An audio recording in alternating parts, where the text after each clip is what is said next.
વેરાવળ અને પ્રવાસ મથક બંનેમાં અમારો બંદોબસ્ત જે છે મજબૂત અને પૂરતા અધિકારીઓ કર્મચારીઓ સાથે ચાલુ છે.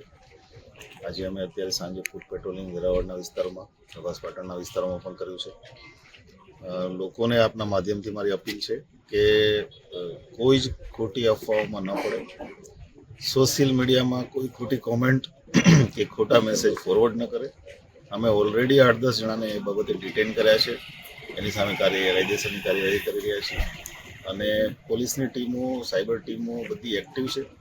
કંઈ પણ પ્રશ્ન હોય, જે લોકો લો અબાઇન્ડિંગ સિટીઝન છે એમની સુરક્ષાની જવાબદારી અમારી છે. કોઈને કંઈ પ્રશ્ન હોય, પોલીસને રજૂઆત કરશે, પોલીસ એની સામે કાર્યવાહી કરશે. જે લોકો લો અબાઇન્ડથી આવતા એમને ચોક્કસ ડરવાની જરૂર છે અને અમે એમની સામે કડકાઈથી કાર્યવાહી કરશું.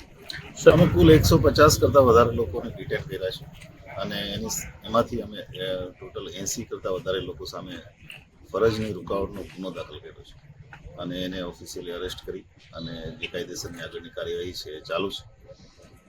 એ સિવાય જે લોકો ડિટેન કરેલા હતા એ બધાને એમની બેકગ્રાઉન્ડ જોઈને અને એમને જવા દીધા છે.